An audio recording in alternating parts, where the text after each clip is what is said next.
Son premier trait, c'est bien sûr son humanisme. Il était très déterminé et exigeant.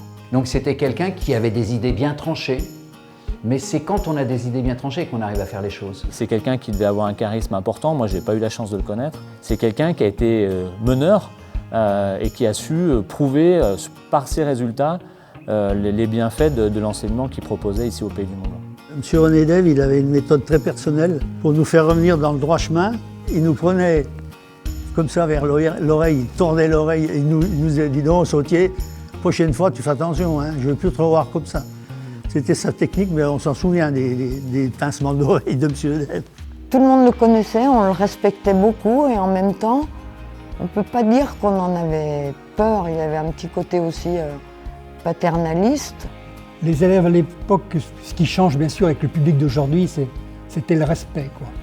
C'est quand le proviseur, c'est-à-dire René Dève à l'époque, passait dans la cour alors que nous étions assis par terre. Et quand le père Dève passait, on se levait puis on se rabaissait. Alors ça faisait une sorte de holà comme on a dans les stades. On se levait, on se baissait, on se levait, on se baissait. Le père Dève était passé. Et si nous ne nous levions pas, ce qui est une marque de respect, peut-être que ça a un peu disparu, et c'est peut-être aussi un peu dommage, il y avait des sanctions. Moi, une fois, je m'étais taillé. Je faisais du stop. Et il y a une 403 qui s'arrête. C'était Néné. Il m'a pris et il m'a ramené au lycée.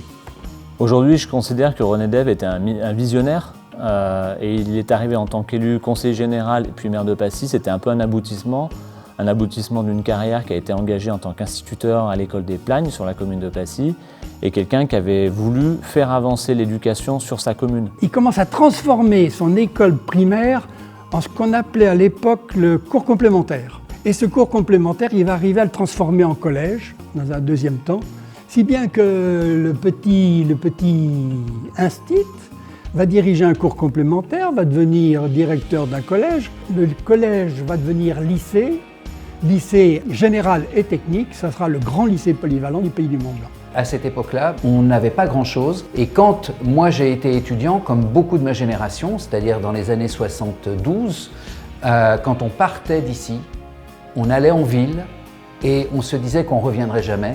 L'avenir des jeunes à l'époque, c'était d'aller ailleurs.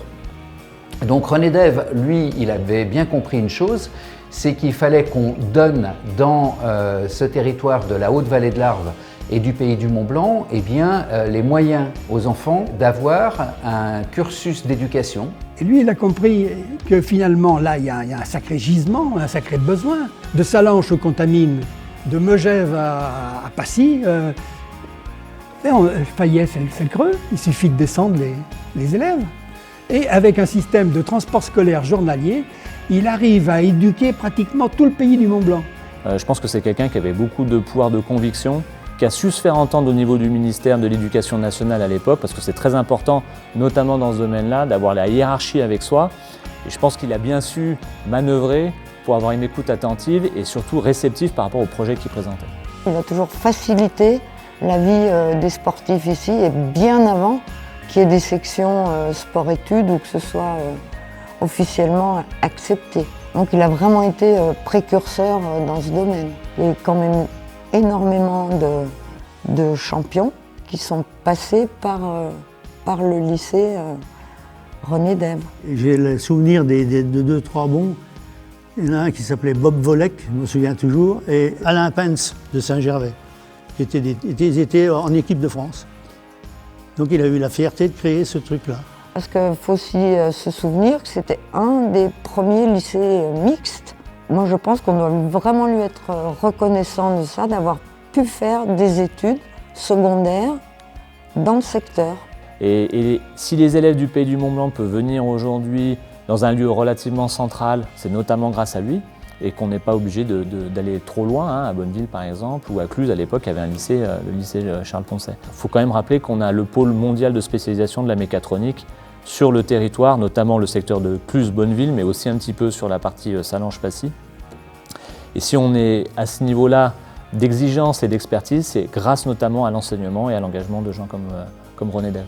Et le message pour les jeunes, essayez d'écouter, essayez d'apprécier toutes les transmissions qui vous sont faites pendant votre cursus au lycée, parce que c'est la base ensuite de votre vie. Donc profitez-en, vous avez une chance inouïe et souvenez-vous que c'est quelqu'un qui s'appelle René Dève qui est à l'origine de tout ça, même si aujourd'hui ça vous semble facile et que tout est dû.